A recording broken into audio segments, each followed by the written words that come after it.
Hey y'all, I'm the captain, and this is Sailing on the Spectrum, where I talk about the challenges growing up with autism spectrum disorder. Welcome aboard. Today I want to talk about the issue of anxiety and depression while you're on the spectrum. Many of us who are on the autism spectrum are very susceptible to bouts of depression and anxiety. It's a very prevalent problem. Certainly, seems to be a very prevalent problem among people in general. I guess maybe as time goes on, but it certainly is for people on the spectrum like myself. And the reasons tie in a lot with the challenges that we face on a daily basis and the developmental issues we have as we're growing up and as we're developing into who we are. We are not easily understood right up front. It's a very, I guess, common thing that people on the spectrum may not be able, it's not that they can't, but are just not able to give that good, zap you in the right spot first impression that it's the kind of, I guess, glow you have that makes you do well in things like job interviews, or in things like meeting people, or in things like courting a potential love interest. And those are all things that are particularly challenging for us because of the fact that we just are not able to easily be who we are up front. We just don't know how we come across, and we're not always able to read how the others are coming across, at least right off the bat. Our world seems to be built around more things that are just snap of the fingers, things that just snap right off into place. And I think that a lot of that is characterized in the way, especially our culture, I'm sure here in the States, but I think in a lot of, particularly the Western world, or even the world in general these days, all seems to be geared towards people and things being well understood right up front, right at the get-go. And there's a reason, there's good things to being understood and to being able to understand something you're working with or somebody you're working with. But it seems like, especially in our instant gratification minded culture, we all seem to want to be able to have a person figured out right off the bat. We want to believe in things like love at first sight, for instance, or just having that vibe right away. And those things, even among people on the spectrum, we can have the ability to intuitively get stuff like that sometimes, but usually not in the way that most people would. And we just don't, because of the way our world is geared, like I just described, it has a lot to explain about why we just don't seem to fit in.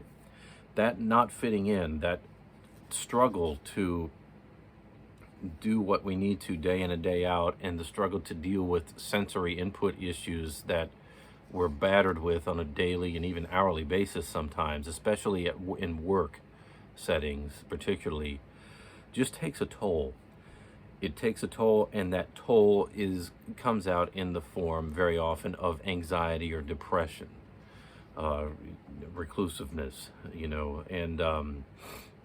and maybe it doesn't always exhibit in reclusiveness, but it a lot of times can. Sometimes it comes off in stages, and oftentimes us on the spectrum, we have, I'd say, sometimes you might call it the burden of having. I know in my case, I have total recall, especially with negative things. It's not because I want to.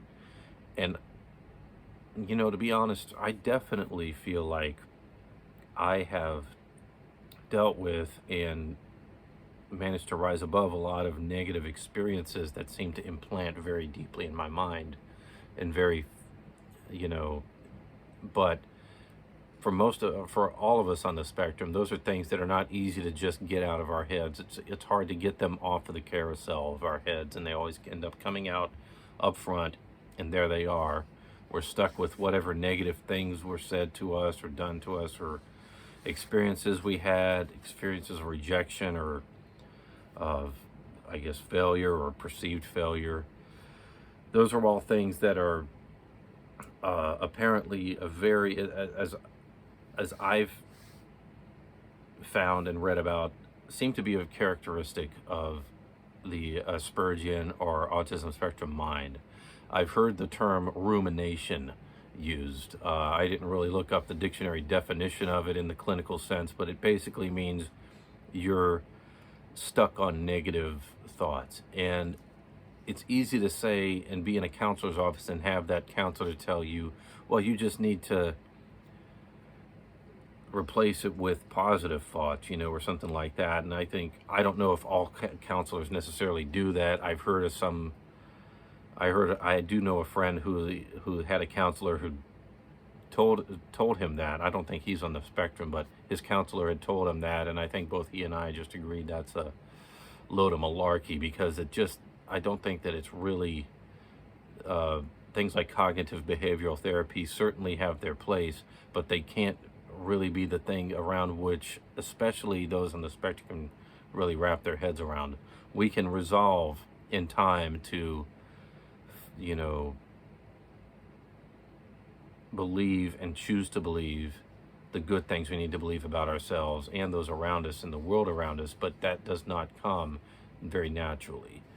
It really doesn't come naturally for anybody, but it's something that it takes time. And that's the problem. A lot of people in our day and age, no matter what it is, if they're dealing with people or if they're dealing with machines or food, even, why do you think fast food takes off so much? I mean, it's good, it tastes good, and it's ready in little time.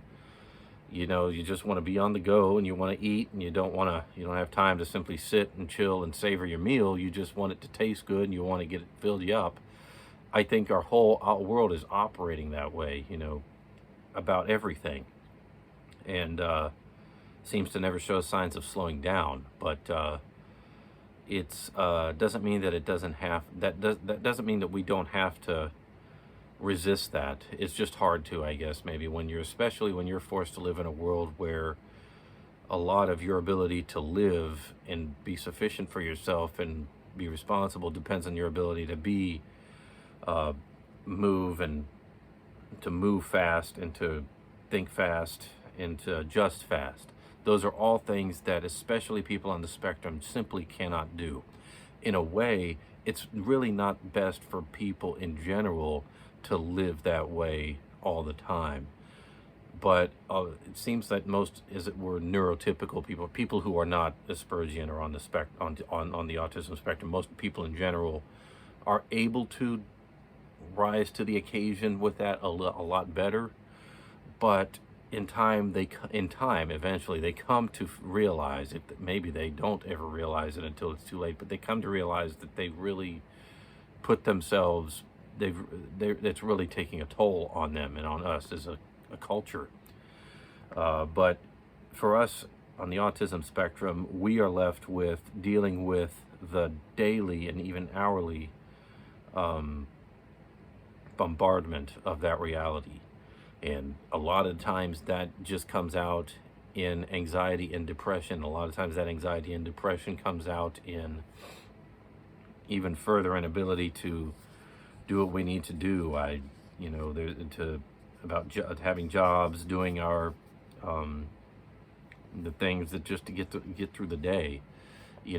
I'm thankful that on a general level I do pretty well. I think I go through periods where I probably struggle to do that more than I would other times, and especially in the past year with the pandemic.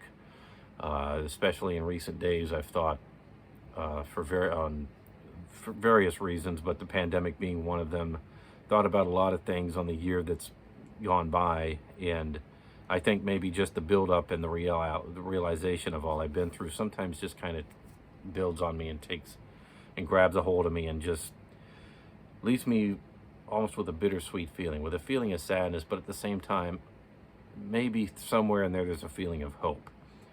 But it's sometimes more than I can bear, and sometimes I just get brought down and I get depressed, and sometimes I get anxious. I get anxious about the friends I want to be around again, the people I want to stay connected with, the hope that I'm not coming off as awkward or weird or too clingy or too needy.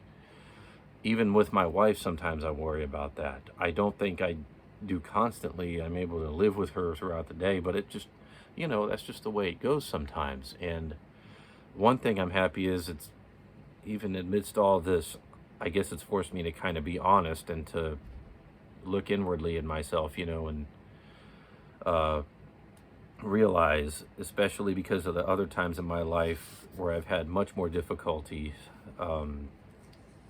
when I felt even more alone, I'm able to recognize this and I'm able to be more honest about it. I know I was very depressed a lot especially when I was going through puberty. I was on medications, being treated for anxiety, and particularly for anxiety, but depression as well. I was put on Xanax when I was only 12. And you got to understand, I wasn't diagnosed with autism spectrum disorder or Asperger's syndrome until after college, until I was in my mid to late 20s. I think I was actually 26. So there I was, 30 years ago, and I was on this medication. I was on that. I was on imipramine as well. And they may have done some good. At the same time, they also messed with me, and probably, especially at that period in my life where I was going through hormonal and bodily changes. I'll probably do another episode where I talk about medication, and that's just the trials and tribulations episode altogether there, just figuring out what course of treatment or what treatment, if you would call it that, is really the best for those on the spectrum. But it's important to understand that our world and society as a whole really is itself totally against the things that really I think humans in general are in need of the most. Or need the ability to reflect, to take their deep breaths. And I'm not just talking about a few deep breaths a day for 5 minutes. I mean, really, they need time. They need time, quality time with themselves, with their inner self, and they need quality time with those who are friends, who are, especially those who are, if I can, I guess, use the term spiritual friends or just deep friends. And those are things that are just harder for us to do. And I know that it was harder for me to make friends even during the times when I was struggling with anxiety and depression. I was trying to just come down from the daily experience of school and of all those things, and I really do think that it's an important issue. But I guess really it's not really that I can leave you here with a message of hope, but simply a message of awareness. And I think the awareness needs to particularly be focused on the vulnerability of people, well, in general, who suffer from anxiety and depression for whatever reason, but especially among those on the spectrum. It is important that you, if you're on the spectrum, advocate for yourself. Understand that you are not wrong or bad because you suffer from anxiety or depression, or that you struggle to do the so-called productive things that make you a worthwhile member of society. But you need to advocate for yourself, just you as yourself, not just because of what you can contribute to people, but because of the fact that you're worth it. I talk about that in my bullying video. I may even put some links, some of the same links to the help in the description. So be sure to check out the description of my video. I'll put helps for suicide hotlines especially, and anything else that can direct you to a good professional outlet that can get you put on the right path. Advocacy is important, and a lot of times on the spectrum, it's hard for us to advocate for ourselves because we feel like we're so just not worth it. We're just not, we're too far gone.